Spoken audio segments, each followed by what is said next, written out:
What's up, everyone? It is Monday night. My name is Colin Egglesfield. Welcome to another edition of Coffee with Colin. Feel free to grab your coffee or an adult beverage if you would like.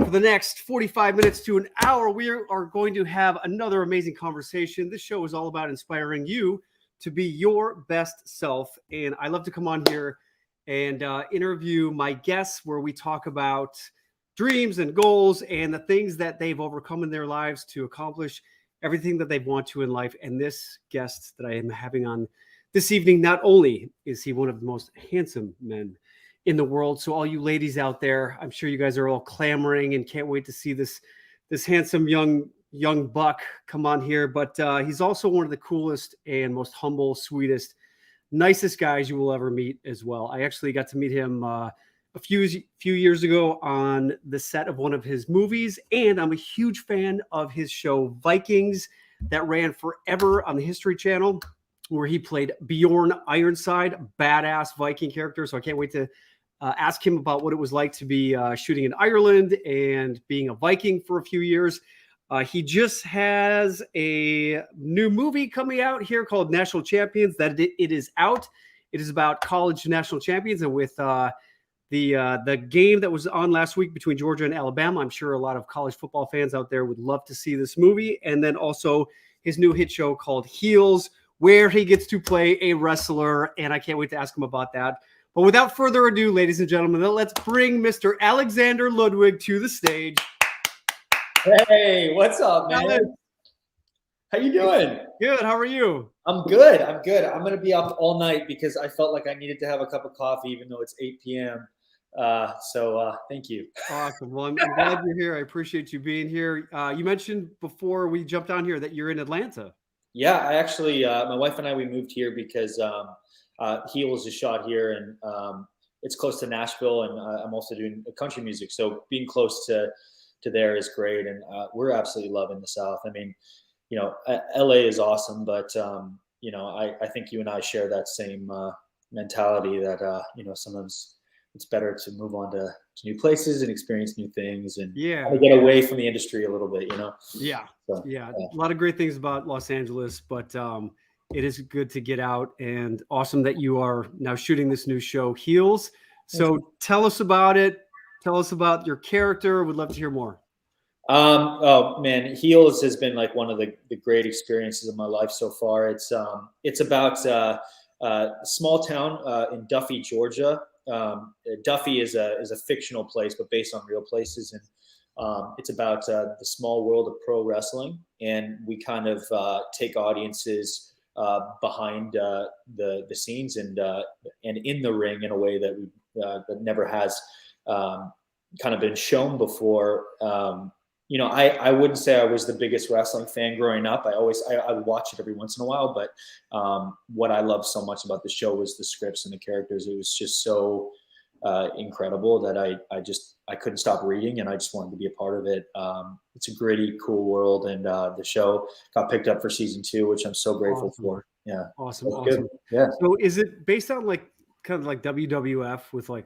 Because when I was growing up, it was Hulk Hogan, Roddy Piper, Andre the Giant, where these larger than life characters it was, you know, it's almost like watching a soap opera, and is very theatrical. And, but it seems like your show is more nitty. It's more into like the grittier side, and the reality of what the behind the scenes is really like. Is that accurate? Yeah. And thank you, Helen Sullivan, for saying you love the show. That means a lot. Yeah, I mean, I'm from Vancouver, Canada originally, and you know, for a lot of my buddies, like the dream was the NHL.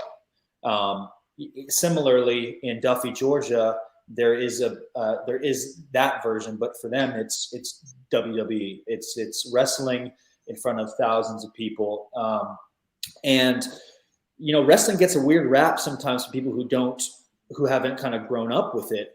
It's you know, it's always, you know, the word that keeps coming up is fake, right? Because it's scripted.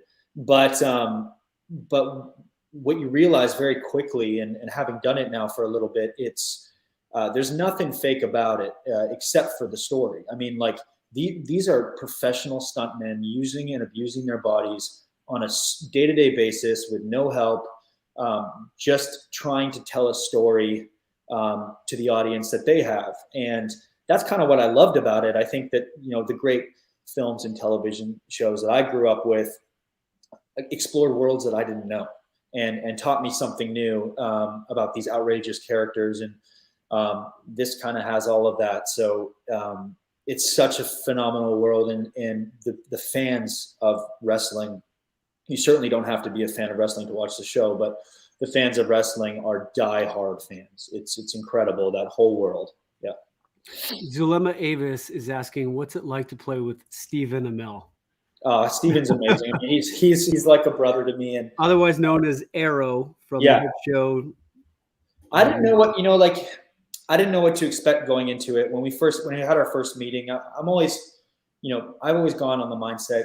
You hear all these horror stories of people on new shows or movies where they don't get along or this and that. So I always kind of go in a little cautiously. And, for me, we don't have to be best friends. You just got to come to work and do your job and be grateful to be there. But Steven was all of that and more. He's a brother to me. He's an incredible dude. He's also Canadian.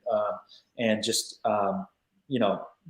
really, really, and he's so passionate about wrestling. I mean, he's one of the diehard fans. Okay. Grew up with it. And so he was an amazing asset to me as well. And we're so freaking grateful that they picked this up, because I want to do this as long as we can. It's so much fun. Awesome. And I even saw that The Rock, Dwayne Johnson, used to do some wrestling himself. And I remember watching him do an interview where he talked about it and how difficult it was and how you just get so beat up. And, unlike like professional football or some of these other professional sports where you've got all these trainers and people taking care of you, it seemed like professional wrestling is a thankless job where a lot of this is you're like you said, you're getting beat up, getting the crap kicked out of you, and then you're having to deal with, separated shoulders and spinal injuries and all this stuff. And I mean, you see these like 240-pound guys doing backflips off ropes. I mean, you can't fake that stuff. No. And it's funny you brought that up. So I worked with Dwayne when I was like 15, and I actually turned 16 on the set. And he was somebody I really looked up to, just for some reason. What was it you worked with him? We did Race to Witch Mountain together, which was like a remake, a Disney film, a remake of an old film called Escape to Witch Mountain it's one of my favorite movies growing up as a kid. And Dwayne would tell me stories of times when, and this is what I love exploring in Heels, is it's a live performance. And, this, like, every actor knows this, like, unless you reach that, there's a hierarchy in this world. And to make like real money, to really have long-term success in this industry, you have to be one of the lucky ones that grinds it out for years and makes it in that top 20 people. And wrestling's even less. Like wrestling, you've got like your hero, your heel, and those are the ones that everybody shows up to the stadium to see. And then all the other guys, are kind of just there working their way up, waiting for their turn. I mean, it's pretty much similar to, I think, every business in life. But what happens when someone decides not to stick to the story? What happens when a guy says enough is enough? I don't care if I'm supposed to go down in this match. I'm going to take you down. It's live. So that becomes the story. And next thing you know, you've gone from what you thought was theater to a real fight that will determine the outcome of your life. Wow. And that Dwayne told me stories about, when people would actually take chairs and just whack him across the face. And, it's like suddenly you're fighting for your life. It's a street fight. Yeah. Yeah. And that to me was what was really exciting about the show, is like, it's like what happens if it's like, you can't compare that to any other, even like Broadway or something. It's like this is the only place where someone can be scripted to win and then lose because somebody else decides that it's their turn, and then you can't flip it around. So that was what I was really excited to see. Without ruining so much, like Ace is like, character I play is like the rock star in the ring. He's supposed to, his head is just totally inflated, but there's a lot of pain inside because he witnessed his father commit suicide. And so he's just projecting. And basically, without giving so much away, he thinks he's supposed to be winning a match, but it turns out very differently. And that's what I love about the show. It's just, it doesn't really get more dramatic than that. Awesome. Yeah. Awesome. And then you've also got your new movie, National Champions, that just came out. Who do you play in that? So I play a guy named Emmett Sunday, and he's this is in the crazy multi-billion-dollar world of college football, which I never realized how much money is behind the NCAA, which is probably really naive, but I really didn't understand that. And I had heard this conversation of players being compensated for a long time. And we really kind of spearhead that conversation in a dramatic form. So basically it's about these two college players who decide to go on strike days before their national championship, which is supposed to bring in $500 million that night. And is that accurate? Like a school can make around 500 million for the NCAA can make about 500 million in a game, 300 to 500 million. Like I bet you they probably made close to that on the Georgia game that they just had. So crazy. And then, and wrestling, funny enough, is kind of similar to this. Like what I really was interested in, why I love this film was like, what happens when, when you're playing a D1 sport, anybody who's an athlete would tell you that, yeah, you're supposed to be going to school and you're supposed to be getting your grades, and it's kind of disguised as this, here's free education and this and that. But when you're playing a D1 sport, all your time and energy is focused on the D1 sport, especially when it's something like football, because your plans are to go to the NFL. So what happens when you get injured and, in 15 years, you're going to need a knee replacement, or you're going to need, or you have CTE or these things, they're not really taken care of. And it's the same actually with wrestling in that way too. So it was a great project to be a part of. The cast was just tremendous. J.K. Simmons plays our coach, and he's amazing. He's just a force of nature. And Uzo Aduba plays the head of the NCAA. And Uzo is, obviously an Emmy-winning actress and just an awesome, awesome person. So getting to work in that kind of a group was really great. Yeah, and I think the NCAA just or some states made it legal for college athletes to actually be compensated now for. So this was interesting. Right? So from my understanding, and I don't think anything has changed since I last read up on it. Players are now allowed to profit off their likeness. So like video games. Yeah, but there are probably 5 players in all of college football who could actually profit off their likeness. I mean, do you know one college athlete name? I mean, I don't, but I mean, I don't really follow it. I'm sure you might, but I don't know. I couldn't name 10, let alone 5. Yeah, I couldn't name 10. So like that really isn't enough, and it's not really helping the guys. And my character is one of those guys who isn't going to the NFL. So he's put his body on the line, and he's, a part of this huge thing. And he's like, well, I'm screwed after this. So I don't, I don't really know what I'm going to do. And I got lifelong injuries.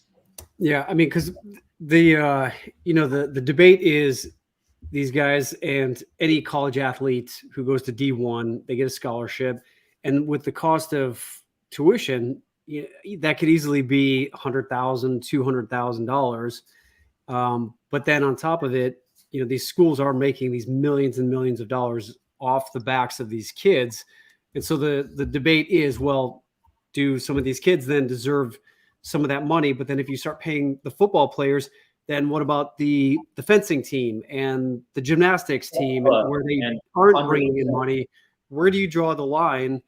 And what's your opinion on college athletes, whether they should be allowed to get paid or? I think you go from being an $18 billion industry to being a $14 billion industry, so like at the end of the day, you're still making money.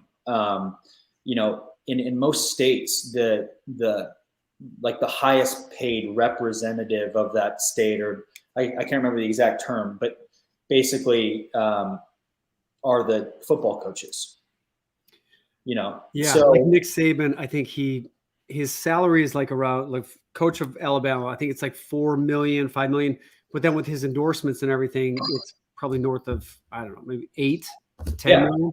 So I don't really know like what the answer is. My whole thing, and I always said I would judge the success of this movie based on if people were talking about it. And now in this landscape, or if it furthered the conversation, but now in this landscape, like it takes time for people to see any film, let alone any television show. I mean, even back when I started Vikings, like it took 3 years before anybody even knew what it was. So I'm excited to see what happens with this film. It did just come out, so Yeah.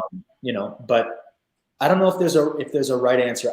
What I do believe is anybody who's asked to put their health and their body on the line for the profit of others deserves to be compensated, or at the very least taken care of in some way. Yeah, that I agree. Like what you brought up, the CTE, these concussions, and some of the stuff that a lot of the times just gets swept under the rug because there is so much money to be made. And the average football player, their career, do you know how long the average NFL football player's career lasts? No, what is it? Less than 3 years. Yeah, that's crazy. Yeah, crazy. Yeah, so it is crazy. Now that you're married, are you thinking about having kids anytime soon? We are. We are. Yeah, and the question that would be is, would you allow your son to play football now, knowing what's coming out with like all of these studies with head trauma and stuff? 100%. I still believe that I think sports is one of the greatest ways to keep kids off the street, to help kids socialize, to learn how to be competitive. I always loved sports. It's actually one of the things and it's funny because I was never very good at any of those sports. I just miss the camaraderie of it. My main sport was always freestyle skiing, actually. But I do miss team sports a lot, and I absolutely would let my kid get into anything they wanted. Yeah. No, I definitely agree. I played baseball, and I just remember when I was younger, I was my freshman year of high school, and I was like 115 pounds soaking wet. And I played soccer, but every time I would go to the football games, I'd always see, the real guys out there playing football. And I was like, I want to do that. And my mom was like, you're going to get killed. No way. So I just decided to lift weights and was eating like spaghetti 6 times a day and protein milkshakes. I think I gained like maybe 5 pounds that year. What happened to those days, man? Like I remember doing that too. Like I was such a skinny kid. And now I'm like, what the fuck? I can't I know, anymore. That's what happens when we get older. But I just always remembered I just wanted to be out there because football, it truly levels the playing field on just what your dedication is, what your discipline is. And it's funny to hear my European friends when they watch football, they're like, I don't understand this. This looks like everything. It goes. It starts and then it stops. But to me, football is a lot like chess, where you've got your different types of players, and there's a lot of different strategies. So it's a very mental game with regards to strategy and what players you're going to be using, and what plays you're going to be calling. So that's why it's my favorite sport. Yeah, and I mean, it's like what I love about it too is, I mean, in a lot of sports, is it's such a good metaphor for life too. It's just like, do your job the best you can possibly do. Be a team player. Don't try to do everything. Just do this the best you can. And no, I mean, I love it. I've never followed any sport religiously, unless it's like playoffs or something like that. I don't know why. I've just never felt like the urge to, but I appreciate the hell out of it. And I worked with James Harrison, who's played for the Steelers, right? The Steelers, I think he won 2 Super Bowls with them, and just hearing his take on everything is also just so incredible. It's such a wild world. I think we take for granted a lot just when we turn on the TV and we see these professional athletes just giving their all of themselves, their heart, their minds, their bodies. And by the end of it, these guys are just so beat up by the end of their careers. We forget. It's like when I've broken fingers and bones before, and it's crazy. Like you see on football, these guys like broken arm, broken fingers or whatever, and then they're back playing the next week. It's like, this is insane. Like it truly blows my mind. Crazy fact that I learned too is, do you know how many players have played in the NFL since the beginning? 23,000. 23,000. Like over the past, I would have thought like years. Million. Like that's how, like when you realize like that's like it's something like 20, it's in the 20,000s. But like that's how exclusive that is, so to have fought so hard and for so long and to finally be there and then only have a 3-year career. I mean, it's pretty, it's a wild game. It is crazy. Touching on, again, being married, how has that been? How long has it been? And tell us about your beautiful wife. Lauren's amazing. She's actually from Vancouver, Canada, as well. We kind of grew up not too far from each other, but didn't really know each other. And during COVID, I drove back home and moved in with my family, and randomly remembered meeting Lauren. She was traveling Europe with one of my close girlfriends who came to visit me on Vikings. So I told her to bring her friend, and she ended up coming, and we just totally hit it off. Both got into relationships after, so nothing, obviously, just totally friendly. And after those both crashed and burned, we ended up meeting in Vancouver, and it was kind of just, I didn't realize how easy it could be, and for me, it was just game over. She's such an incredible woman, and it's really hard, and this, better than most, like finding somebody who's really okay with this life. It's not, we're moving around constantly. There's not really any kind of security. It's part of the reason why we ended up buying a place here, is just like to have our roots in the ground somewhere. Yeah. Because I don't think I've been in one place the last 5 years more than like 3 months. Wow. So it's pretty wild. Wow. So how is that with the relationship then when you are traveling? I know Steven Spielberg has a rule with his wife where he won't go more than 2 weeks without seeing her. Do you guys have a similar rule about seeing each other? Yeah, I mean, fortunately, she's been able to come with me to most of the things, because basically everything I've shot in the last 2 years has kind of been around the South. So, National Champions, we shot in New Orleans, so we both kind of just packed up and moved there.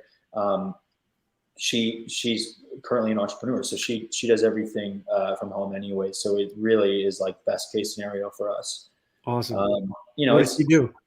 Well, actually, she was originally working for a sustainable diamond company called Vray, which is an awesome company, but she's working on her own jewelry line at the moment, and with 100% recycled gold, which is really, really cool. And what's the name of it? Let's hear so our viewers can check it out. It's not up yet, but it's called There, and it's really amazing. Someone says it's in the preliminary phases. While she's been waiting for her green card, she's not allowed to actually be working. So right now she's been just kind of, she had to leave the job and do everything. And I was just like, what better time than ever to start what you actually wanted to do. So yeah. Doing that, yeah. So you said it's you didn't think it could be this easy. Relationships are not easy. They take work, and it takes. My mom's a therapist, or she was a therapist. The way she describes relationships is that there's the two people in the relationship, and then there's the relationship itself. Yeah. And so it's not just necessarily doing nice things for each other, but it is consciously thinking about what is best for the relationship, and just in terms of like dedicating that time to do date nights and to keep feeding the relationship, for lack of a better description. Do you guys actively talk about this kind of stuff, or is it just kind of, it's so easy and you guys get along so well that you don't even really have to have these kinds of conversations? No, we're one thing I would say that we're really good at is communicating. If anything, I'm the one who needs to do a little bit more work on it. But no, the one thing I love about her so much is just and I think why I was so set on her, especially, was just values. I mean, I know that no matter what gets thrown our way, underneath it all, at the foundation, we both share the same values. Trust, loyalty, family, and the importance of our relationship. And we both, maybe not in the moment, but we both have the ability to walk away. And don't get me wrong, I can get angry, but walk away and go, no, I was wrong. Or you're right in this sense. Like, you're absolutely right. I messed up here. And I think that the fact that at the very foundation, we really want to work on the relationship, that's key. And I remember Will Smith saying something that has always kind of stuck in my head too, is that nobody's happiness is anybody's responsibility but themselves. So it's not her job to make me happy, and it's not my job to make her happy. We share in that happiness, and it's easy to preach it. It's a lot harder to live it, but because I think that I'm still working on those things myself. I have really big dreams and really big ambitions, and it's very easy for me to knock myself down or kind of just be really hard on myself sometimes. So I think that we're all working on that, and I think it's not ever going to change. It's consistency. It's always checking in with yourself and checking in with your relationship and where you're at, and it's never done. Yeah. My challenge has always been, because I've been so singularly focused on my career, and because with acting, it's so unpredictable, and when your next acting job is going to be, so much of my focus has been geared towards how can I get my next job. And so I have to be reminded sometimes when I am in relationships, or even with my family, that you're a part of this family, or you're part of this relationship. It can't just be all focus on this. And do you ever get so singularly focused on your work that she has to remind you about Alex? Every day. If I'm not this is the worst time for me right now. This is the worst time, because when I am not working, I feel like I'm not moving forward. I love work, and me too. I'm sober now. So I don't even like all the things I used to be able to distract myself with. It's it's all here now, and I got to deal with that shit. And it sucks sometimes. It's but you know what I mean? It's real world shit. And so this is the toughest time for me, is I think I'm always moving, and I'm always trying to do stuff. And it's really important, I think, for me. My dad was always this way too, but for me to just take a step back and really just enjoy this time while I can, and trust that all this stuff is coming and happening, and that's always been really difficult for me, is just patting myself on the back is a hard thing for me to do. And I think it's just because I've always set a really, really high bar for myself. And it can definitely seep into the relationship because I get frustrated. It has nothing to do with her, but I get frustrated because I feel like I'm not moving forward, when in reality, I'm literally just waiting for my job to start. I literally can't do anything else. And I'm developing projects and doing all of this, but it's important to just take a step back and just be super grateful for our health, and just the basic things in life. Because at the end of the day, that's really all that matters. I find that challenging when I'm not working, if I'm not moving, if I'm not creating or doing something. I sometimes feel like it's so tied up with my self-worth that it like you said, it's so important to just stop and remind yourself that we are human beings, not human doings. It is just okay to just be, and just take in and enjoy the process, and just know and trust that your next job is going to come around, or the next relationship. And I do love that quote. I did hear that quote from Will Smith, where it's not your job to make anyone else happy. And so just do things that light you up and that inspire you. And I'm telling you, I hear a lot of people say like, well, I can't find the right person. And it's like, well, if you just keep focusing on what you love to do, that person will show up. And it's all about just keep focusing on the things that whenever I've like focused on the things that inspire me, that light me up, that I love to do, Yeah. people just show up. And it's like, oh, here's my tribe. This is, and that's one of the reasons why I left Los Angeles, was because I just, I found it difficult to find my tribe. I mean, I meet a lot of really great people out there. And I've always been, trying to figure this out. I don't know if it's like the proximity with Los Angeles, where everything is so spread out. And when you do meet someone, it's like, oh, you live in Silver Lake? Oh, I live in Venice. You might as well live in Kansas. Yeah. It's so hard to like Yeah. meet and connect and hang out and like, yeah, let's go to dinner. And then it's like, it takes an hour and a half to drive to go to dinner in LA. So by the time you get to dinner, you're like, oh man, I'm so exhausted. Like, and it's only 8:00. You're like, I think that's always why I really connected with you too in the short time when we first met. Like, you're just a real dude and super humble and ambitious and awesome. But like, it's such a big city, and I think there's a lot of and there's a lot to love about that place. There really is, and I miss my friends there a lot because I had a great group. But there's also just it's very easy to get lost in what's important in life. I think when you're there, it's just like, at least for me, like I just, once I left, like my neighbors, like are close friends, and he owns a label making company, and like my other buddies in insurance. And I'm just like, it's just like real world people who are awesome. And just like, I just, it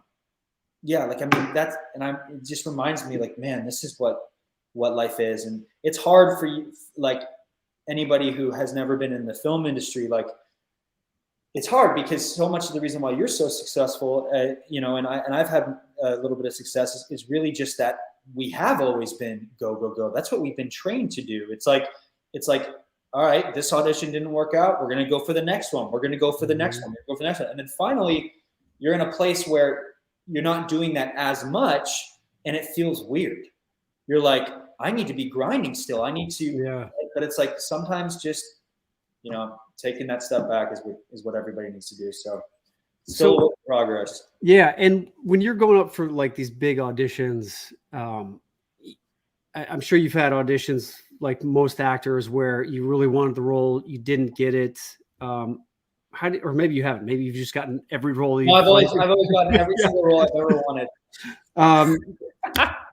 So tell us then, for someone like myself who has gone to these auditions and I'm like, I really wanted that. How do you deal with disappointment? How do you deal with rebounding when you're just really crushed that you didn't get a role that maybe, or a job that you wanted that you didn't get? Yeah. Why are you crushed that you didn't get the role though? Oh, because I love to just knowing who's involved with the project. I mean, I love to work. I love to act. It's one of my favorite things to do. So I think that's one of the reasons why I left LA, was because I was tired of going into these auditions and waiting for me to get picked for other people's dreams and projects. So now I'm working on creating my own stuff 100%. so that I can do that all the time. But that's what I realized. Like, why are you upset? Like we build this fucking fantasy, and we are dreamers. We love telling stories. So there's nothing wrong with it. But I think a lot of people do this. We build these fantasies in our head. This is what this job, this person, or this thing will do for my life. And here's where my life will be if I get this. But it's a lie. And I can't tell you, and I'm sure you know this, how many jobs have you thought this is the job? And turned out nobody saw it, or nobody cared, or it was terrible. And it's like that I've gotten jobs that I never, like Bad Boys was a perfect example. There was no way in hell I was going to do Bad Boys. Like, I was like, there's no fucking way. I'm going to go in. I'm not here to get a job. I'm here to give a performance and make a fan. There's no, like, you know, it's a possibility. I get it, but I'm not, you know, and I just want to make fans. So I went in and I ended up getting it. And that's crazy to me because there's other roles where, you know, I'm the shoo-in. Like, who else? No, they're literally describing me, and then you don't get it. You're like, how? And I think I've just learned that, you know, we all have to trust that whatever it is we want in life is going to happen, just never how we expect it to or when we expect it to. And if we just keep pushing forward, I mean, really, comparison is the thief of joy. It truly is. And like, we are wired as human beings to compare ourselves.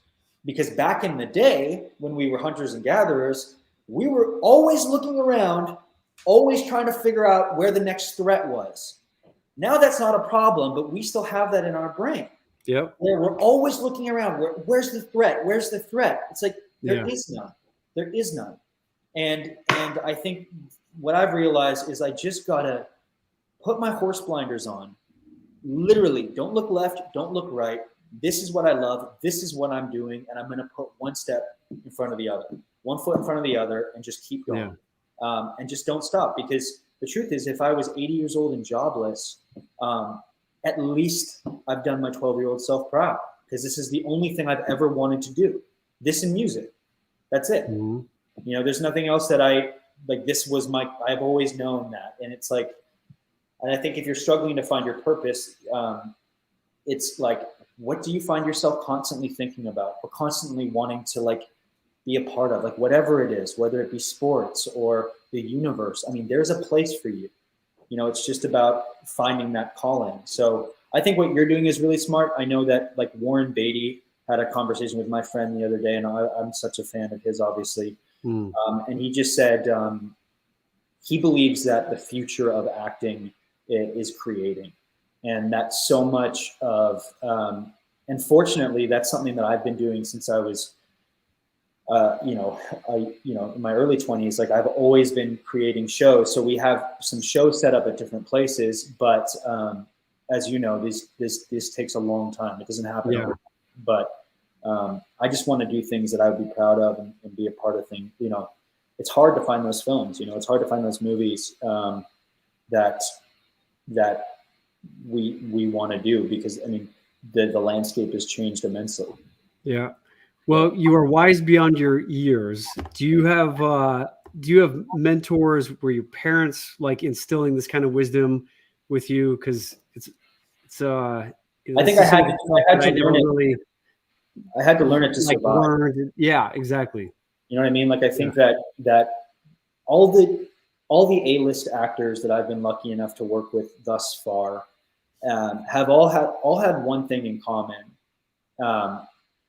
Actually, two. One was that they are incredibly humble, lovely people.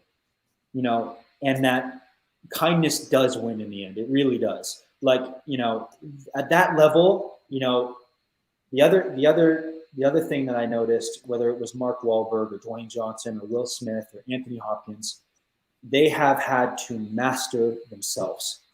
Mm-hmm. Master themselves. And Tony Robbins says this too, you know, and I believe this so much, that it starts with you and like your mind, your body, what you put out to the universe, how you treat yourself. Mm-hmm. And you start to attract things that you never could expect. And, you know, Oprah always talks about that too, just about, you know, manifesting and how that really works. And it's about just thinking what you want and letting it go and just like doing your thing. And that's the one thing I noticed. So I realized that in order to survive in this industry and not turn out to be a total fucking asshole and like become bitter, is to just like master yourself as a human being and remind yourself how unbelievably grateful we are to get paid to do what we love. Yeah. It's stupid. And it may not be the perfect movie for you or the perfect show, but still, man, we are so lucky, because there is somebody with COVID in the hospital right now praying to God they were in our position. Yep.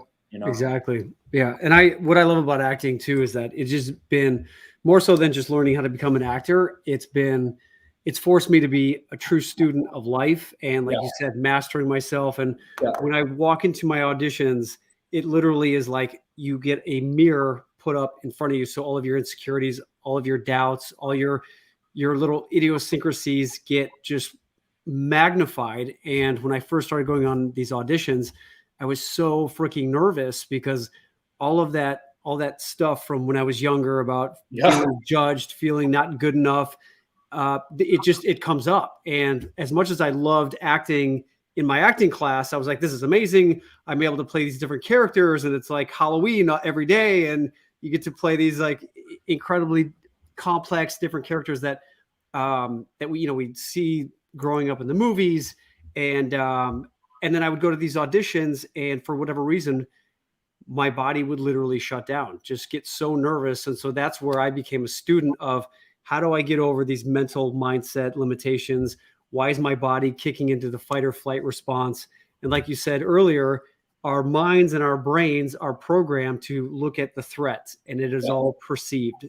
And so this is the work that I knew that I needed to master that part of acting and myself in order for me to be able to fulfill on my dream of being a professional actor. And it doesn't sound like it goes away overnight. It's a constant practice, but that's why I do this. That's why I do the show. That's why I have a course called Inspire, that it's like a 6-week goal setting course where we just set massive goals.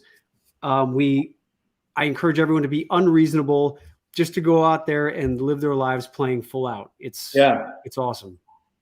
Well, man, I love that. I love that so much. I mean, you hit it. You really hit it on the nose. And I think that's the greatest gift you can give yourself is just, what are we here to do if not, master ourselves and our relationships with others? At the end of the day, I feel like that's the end. That's the and to end. create and be the best versions of ourselves. Yeah. And speaking of creating, you're creating music. Yeah. Well, right. Yeah. So you write. You've got a single out, and you have an album coming out soon. Yeah. So we dropped an EP on Spotify just to kind of introduce people to this. Super nerve-wracking. Like, did not expect that. I mean, talk about having to check in with yourself a little bit. How's the difference between being a musician and being an actor? I mean, it's just the second you're accepted in anything is when you don't need to be anymore, or you don't want to be. It's like it's same with like auditions or whatever. It's like once you realize that why you don't get a role or why whatever happens has nothing to do with you. It's just what they wanted, something different in that scenario. I think that everything changes, and you get to a place where it's not coming from an angry place, but it's like, just I don't give a fuck anymore. It's like it's like, I really don't like. I know what's good, and I know what I like, so I'm gonna do this.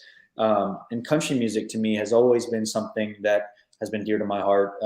I listened to it growing up my whole life. There's actually a massive country music scene in Canada. In the hockey dressing rooms, we've always been listening to it and stuff. And I've always been writing, and I've always wanted to do it. And one day after I finished Vikings, I realized this was it. I was like, we have these big decisions in our life, and I was like, I'm not working right now. I've saved up a little bit of money. This is my chance to go figure out if this is even something that's in the realm of possibility. So I started getting on a plane to Nashville from LA. And I went once a month for like a year, with very few connections, if any. And none of them really panned out the way I wanted to. And then one day, but I kept getting back on those flights. And one day, these guys came up to me. They were wearing all black. And they were like, hey, I just wanted to tell you that I'm a big fan of your film, Lone Survivor, that you did. And I was like, oh, thank you. They're like, what are you doing going to Nashville? I was like, well, I'm trying to figure out this country music thing. I've been writing my whole life. I recorded a demo when I was in Ireland, and I just want to see this through. And And they're like, and I'm like, you guys are a band, right? And they're like, yeah. And they're like, I'm like, who do you play with? And he goes, Jason Aldean. And I don't know if you know country music, but Jason is one of the biggest country musicians on the planet. So I ended up sitting right behind him on the plane going to Nashville, like just by pure coincidence. Jason Aldean. No, behind his band member and producing partners. And I sat right behind them, and we talked the entire way. Oh no, we lost him. Come back. Left us right in the middle of the best part. There he is.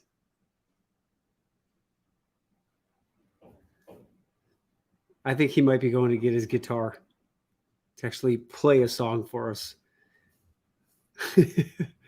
If you guys have any questions that you would like for me to ask Alexander, feel free to type into the chat, either on Facebook or YouTube. And thanks again for being here, guys. This has been an amazing conversation so far. I feel like I could talk to him all night. Feels like almost like my younger brother from another mother. But he speaks a lot about the things that I talk about in my Inspire course. And I think if you guys have seen my Wednesday morning lives, I do talk a lot about this stuff. And I really liked what he talked about in terms of just being in the moment and enjoying what it is that you do without the attachment of actually the outcome. I know that's a lot easier said than done, but it's incredibly important for us to be able to be able to live in the moment like that. And he's back, ladies and gentlemen. I'm so sorry. My charger wasn't plugged in. Sorry. Okay. He's back. Sorry. So you're behind Jason Aldean's musicians on the plane. Yeah. Yep. And we start talking about country music. By the end of that flight, I sent them my demo, and long story short, we ended up working together, put out a single. It got some good traction. A few labels took notice of it. And did they recognize you from Vikings or any of the other shows? No, they hadn't even seen it yet. But randomly, there's like a massive Vikings fan base in Nashville, which I didn't expect. But then shortly after that, I got signed by BMG. So it's just crazy how the world works, like that. And we're excited. We'll probably be putting the album out next year, and then we'll hit the road. Well, it's awesome to hear because, you think, oh, well, it's Alexander Ludwig. He's on all these shows, so it must have been super easy for him to have gotten a record deal and to do this. But to hear you actually put in the work every month, I remember seeing on social media your trips, you'd post and you'd be there, and it's awesome to see that all this hard work is starting to pay off. That's I think what they saw in it. Like, I was like, this would be naive of me to think that this will be any quicker or than what it's been in my experience with acting. So I told the president at the time, I was like, man, I'm here for the long haul. I just want to play country music. I absolutely love it, and I'm not expecting anything to happen fast, but I do want to do this for the rest of my life. And I think that they saw that and realized this was like the real thing and not just somebody and a vanity project, Yeah. Sybil DeFoon, she's from Brazil. She's asking, did you do your affirmations that you learned from Tony Robbins on a daily basis? And how many times a day would you do your visualizations to get to where you are?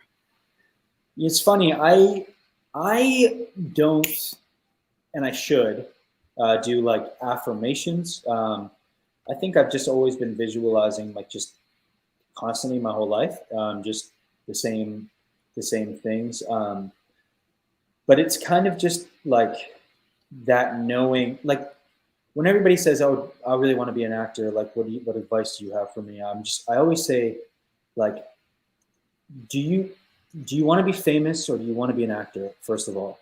Mm-hmm. Because fame usually comes when people are celebrating other people's accomplishments. That's usually how it happens. I mean, obviously there's a million other ways, but for me, I'm like, that's usually the foundation. So don't think about that. Now, like, you want to be an actor and be paid to be an actor. Do you love it? And do you really love it? Because any sane, normal person would have quit at this point. if they didn't love it. Yep. I mean, you know this. Like, anything. In what world do you go into 1,000, and I'm not even fucking joking, 1,000 job interviews and are rejected and keep coming back? That's ludicrous. Right? Sign me up. That's insane. That's insane. Yeah. But you love it, so you keep going. Yeah. It's like, you don't know anything else. So I go like, if you love it, do it, because you have no other choice. Because if you love it, you got to do it. That's why you're here. What's the point? To play it safe? What a bad way to live your life. You know, like, just do it. And if it means that you got to be a waiter right now while you're acting to pay the bills, then do that and find a way to be able to do both.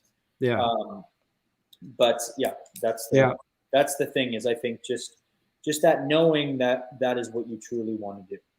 Like when I was going to Nashville, I didn't have any help. Like, it wasn't like, oh, this guy's got the president's number, go meet him for coffee. I didn't know anyone.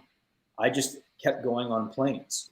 Like, it's that simple, and it happened. You know, so it's just, very, very lucky. Yeah, following your passion. And I know a lot of people are passionate about one of your most famous roles, Bjorn Ironside from Vikings, and I am a huge fan. Dude, that's awesome. Man, and my mom is actually from Ireland, so I grew up going to Ireland every few years. And what was it like shooting the show? Did you like being in Ireland? Tell us about your character. Did you get to be able to be a part of actually the storyline as the seasons went on? Yeah, I mean, Vikings to me has and will always be the best decision of my life for so many reasons. When I first got offered the role, I didn't know if I wanted to do a television show. It was kind of before, I'd say, like, the golden age of television, and the idea of being stuck on a show for like 6 years was really, really daunting. Not to mention, it was some show on the History Channel, and who watches the History Channel unless it's for, World War II documentaries, right? Right. Then I saw season 1, and I realized that none of that matters. All that matters is that I love the show, and that this is the show I would watch. And they kind of outlined for me the trajectory of Bjorn Ironside, and that he was a real character, and like where he would start and where he would end up. And it was the idea of taking this boy to a man, to a warrior, to a king, to a legend, and following this in success. And I was like, well, that's something I can totally get behind. And then when I got there, because I was like, when do you have an opportunity as an actor to show that much of an arc? I mean, because in the first season, your character was like, what, 8 years old, 9 years old. So we see the progression of Bjorn, like what you just said, which is a rarity in television. To see that kind his of whole life. Up to when he's a father with like 4 kids. And that to me was really exciting. And I met with Travis, my co-star, and obviously now one of my best friends, and Catherine and Steve Stark, who at the time was the president of MGM. And we did like a little reading. And then before I knew it, I was on the plane to Ireland in my early 20s. And that was a very scary but amazing time. I mean, Ireland is such an amazing place. Yeah. The crews are incredible. The people are tremendous. It can be gloomy at times. And I was certainly lonely because, with the success of the show came like a double season pickup. So like we were there for like 11 months out of the year. Wow. And I was going home for Christmas, and that's about it. So that was tough on me, but I was just so grateful to be a part of something that I was really proud of. And it changed my life. That show was so important for me. So I'm really, really grateful for that. Did you have much input on your character? Did you ever have the opportunity to direct an episode? I think if I had asked and really wanted to, they probably would have let me. I just, I felt that I grew up with these people. Like I was literally a kid. I was in my early 20s when I started with them. So for me, like, it was, do I want to direct, or do I want to just say I directed an episode? Like for me, like I think that everybody would have welcomed it with open arms, but it wasn't something, because obviously like after you film it, you got to put more time in after you're done the show in the editing room. And I was just like, I do want to direct one day. I believe I will. It's just not going to be this. Yeah, I mean, Catherine directed an episode, and she was amazing, and she did such a good job, and she really looked out for me, so that was great. And in terms of I will never have an experience on a show like I did with our showrunner on Vikings, simply because he was the only writer on the show. Mm-hmm. So we had an immense amount of input. He really trusted us, and it's so rare looking back at having that sort of collaborative experience. Yeah. Like just really, sitting down with the writer and his name was Michael, right? Michael Hurst. Yeah. He's and his two daughters were on the show, Maud and Guy, right? Yeah. And he really trusted us and listened to. I mean, we essentially crafted Bjorn's death at a restaurant. Really? We talked about, my leaving the show early. It was something that I had asked to do because I really, at that point, just needed to get home. I had been gone for so long. And I felt like it would serve the story, because then the younger brothers could help, kind of conclude their story. And he had kind of pitched this idea that was very kind of like El Cid, a nod to Charlton Heston, who ironically is the grandfather of one of my best friends growing up. So I loved that. And then kind of through that, we found this middle ground, and, it was a really iconic way for the character to end, and such a great way to go off. Yeah. Yep. And while you were there, did you get much time to explore Ireland, and did you go to the Blarney Castle or anything like that? Yeah. I did random things when I could. It was a pretty intense schedule, especially towards the end. Yeah. But I stayed in a lighthouse for a couple nights, which was amazing. I went to West Cork, which was incredible. And the cool thing about Ireland too, there's, you can do the Ring of Kerry, which I did, and Dublin is amazing. But also you're in Europe, so you're close to just all these other places as well. So I've probably gone to Iceland 3 times, which I'm in love with, and all these other places. So, it's hard, when you're there, you can't wait to leave, because it's 6 years of your life. It's kind of like when you're a senior in high school or in college. Yeah. Awesome, but I'm done. And then you leave and you're like, wow, that was really, really special. Yeah. Yeah. Awesome. Well, Amy Krause wants to know what's on the docket for 2022. What do you got coming up? What are your goals? What are your dreams for the year? Man, I have a really cool film that I can't talk about because we're trying to make the schedule work right now. So I really, really hope it does. I'm definitely going to do Heel Season 2. And I think we're starting in March, so I'm excited about that. And then the album release, and then hopefully something cool in the summer. Just hopefully, I'm really hoping that the COVID of it all goes down. I'm getting, I think that a lot of people have COVID fatigue, so I'm pretty optimistic there's a light at the end of the tunnel, and things will open up a little bit more. And I've always loved to travel. That's just something that that is where I get my highs from life, is just exploring new cultures and new places. Yeah. So I would love to do more of that again, but for the time being, that's all I got for right now. Yeah. Awesome. Well, I think that's enough, and I can't wait to check out Heels. I haven't actually had an opportunity to watch it yet, but I'm definitely going to check it out now. And your movie, National Champions. And speaking of movies, my buddy Todd created this amazing app called Picticular that I was telling you about earlier. And Picticular is an app that allows you to be able to find all the movies that Alexander is in. So if you want to find out how to watch all of Alexander's movies, all you got to do is download Picticular from the App Store, type his name in, and you can see all of his projects. And then right there, you can actually click on whether it's Netflix or Amazon Prime, or it'll tell you exactly where to watch all of that stuff. So that being said, this part of the show is sponsored by Picticular, and it is the Picticular Pick 6. First question is, my friend, what is your favorite movie of all time? Butch Cassidy and the Sundance Kid. Amazing. And why so? Other Something than about two something, phenomenal kind of guy. actors. There's something about westerns, man, and I just love that whole. I mean, the true story aspect. I love the script. I love the screenplay, and just I don't know. I just grew up on it, and it's literally the movie that made me want to be an actor. Did you know that? So Paul Newman was cast first, and then they were auditioning. And once Robert Redford came on to do the movie, did you know that they actually Swap roles. supposed to Yeah.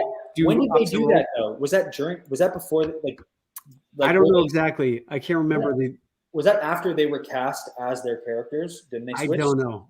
We'll have That's to find that out. Pretty cool. Yeah. I love that. Yeah. And I saw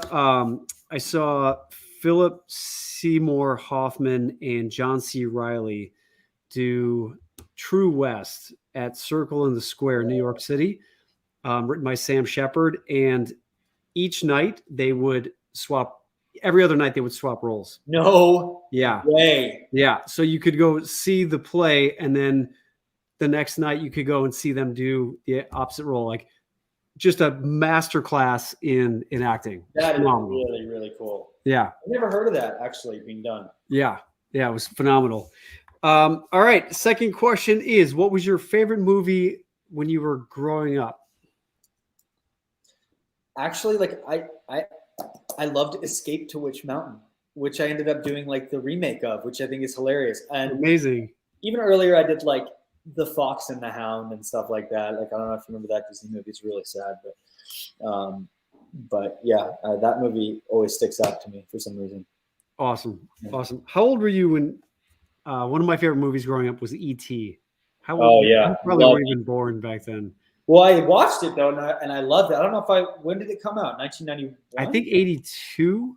Oh wow, okay, yeah. So I was 92, so just a little bit before. But I loved E.T. as well. Yeah. It scared me shitless when he was in the cornfield, though. Oh yeah, yeah. Yeah. Awesome movie. All right, what is your favorite romantic comedy? Oh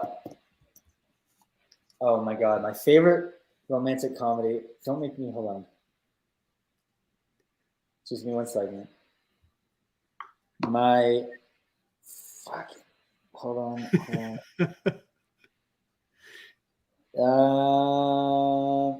Who's in it? You are. Something Road. Hey, all right. Yeah. Woo! Bam. I'll take it. Love it. Woo! I didn't want to mess up the name. I wanted to get it right.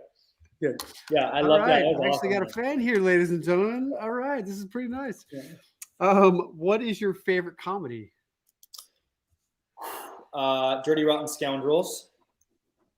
Great movie. Yeah.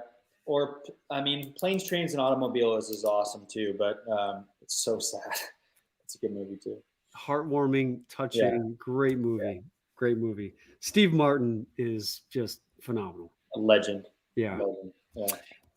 Who's your favorite actor or male character?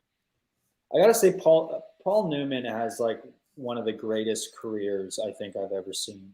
Absolutely. You know, and I love, like, obviously like the Brandos, and I love Redford. You know. Yeah.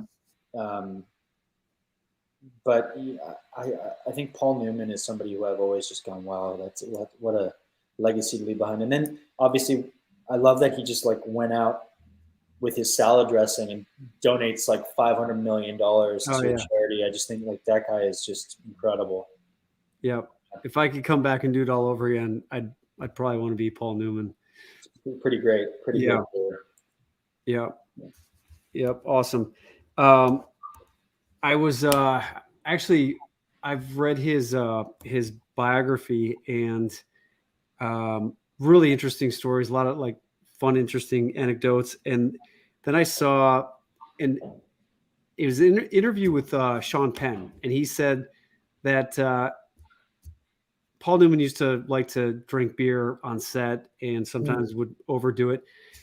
And Sean Penn has, probably been known to do that as well. And he said that when Sean Penn shows up at work, he would have a bucket and fill it with ice water, and then he would take a snorkel and put his face in the bucket of ice water just to like reduce the swelling of his face before going to the makeup trailer. And he said he learned that from Paul Newman. No way. Yeah. So I don't know. I mean, you're sober now, so I don't know if you're going to need to do that, but just hopefully I won't. But yeah.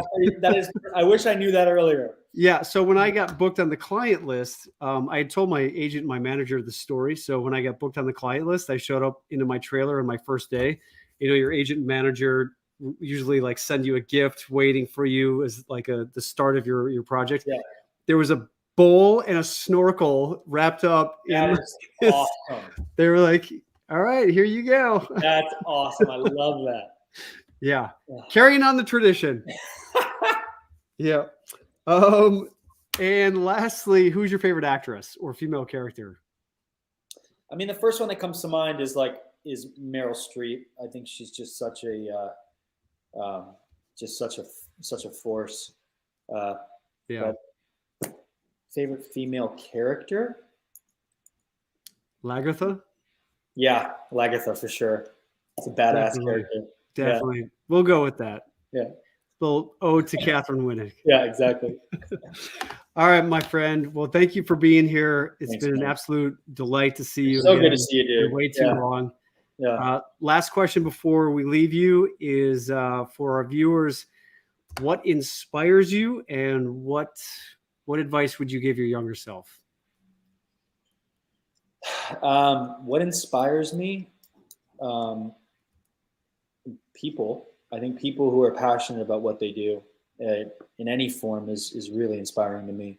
I mean, if you're a plumber and you're super passionate about that, I love to learn from you. And if you're, Elon Musk, I love to learn from you. So I think that just people who are passionate about what they do is that always really inspires me. And what was the last question? Or what advice I give my younger self? What advice would you give your younger self? It's funny because I'm a firm believer that I couldn't really it's everything that I learned as a kid has made me who I am now. So I don't really believe in regrets. I had to learn what I had to learn. I mean, I guess my advice would be,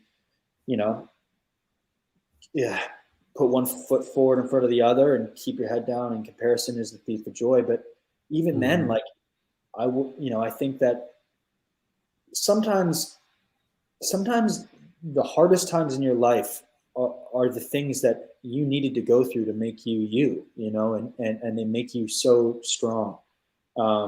And the person that, you were always meant to be. Some of the times that I hate the most in my life are the things that I'm really grateful for because they've made me. So I don't know if I would give them anything. I'd let them just stumble his stupid ass along the road. What you did. Well, it's almost as if you had gone into the past and given your younger self all that advice, because the fact that you've accomplished what you've accomplished and are just still so humble and still as hardworking as ever just says a lot about who you are. And I know you're going to just keep continuing to ascend the ladder of Hollywood, and can't wait to see you in so many other new and exciting projects, and wish you all the best. You too, man. I hope we get to work together again soon, hopefully. Yeah. Oh, for our first time soon. Yeah, we haven't actually worked together, but we'll have to make it sometime soon. Yeah. I can bulk up, and now that I can put on some weight pretty easy now. I'd love to play maybe reprise Rowdy Roddy Piper's. Yeah, let's go. Hell yeah. Yeah, I'd love to come down there and play with you, my friend. Yeah, it'd be amazing. Awesome, dude. All right. Well, so all the best to you. Yeah, and thanks to everybody for watching. I really appreciate it, and the nice comments. Great to read, popping up on the screen. All right, take care, my friend. Thank you later, brother. All right, see you. All right, everyone. Again, another amazing conversation. Thanks for joining us for another episode of Coffee with Colin. And so many nuggets of wisdom. I'm gonna have to go back and rewatch this episode. He's incredibly wise, and it's great to see that he's also such a student of life and Tony Robbins and all of this other amazing motivational stuff that has allowed me to be able to continue on my journey of being a professional actor and then some. And as he was talking about, who in the right mind would go on 1,000 auditions and In my case, over 2,000, and much like any other actor's case, there's a lot of times when it doesn't work out the way we want it to. But like Alex was saying today or tonight, that it's all about just enjoying the process, and it's not having that attachment to the outcome. And he asked, why do you want to do why are you doing what you're doing? What is the reason? Is the reason to have the outcome, or is it because you enjoy the process and because you love it so much? And I can't stress enough to you that it is all about finding the thing in your life that you are inspired by, that you are lit up by, that you are passionate about. Because as he said, you heard him at the very end, what he is inspired by is people who are passionate. And whatever it is that you are passionate about in life, just go after it. Just do it. Life is way too short. And like he was saying earlier, there's so many people that don't have the opportunities to just get out and do the things that we take for granted. A lot of us take for granted that we can just even go outside and get a cup of coffee. And for lack of a better analogy, we have the opportunity to do it. And, there's so many people out there in the world that don't have the same opportunities. So just don't let your mindset be the reason why you don't do something. Don't be the reason why you don't fulfill on your dreams and your goals, because there's so many amazing things that you have to offer out there in the world, and the world needs more inspiration, more passion, more goodwill. So don't keep it to yourself. Get out there, do something good. Just go out there and share with the world more of who you are, because again, the world needs it. Thank you for being here tonight again for another amazing episode. We are going to be coming back here next week, so stay tuned for another exciting episode of Coffee with Colin. And we are going to be doing our Coffee with Colin post show after this. So if you'd like to join us on Zoom, we jump on what's called Patreon. Patreon is a platform where you can connect with me and so many other celebrities and athletes and other people that you want to connect more with. But if you go to patreon.com/Colin Egglesfield, you'll be able to see the way in which you can connect with me. I do a show called Cooking with Colin. We do the post show tonight after Coffee with Colin, where you get to jump on and we chat about the show and get to know each other. And through all of this, we've created an amazing community of people who are just incredibly inspirational and who are incredibly supportive with everything that I'm doing. And we just jump on and we do our thing and continue to inspire each other. We started my Inspire course this past Sunday. It's my 6-week goal setting course.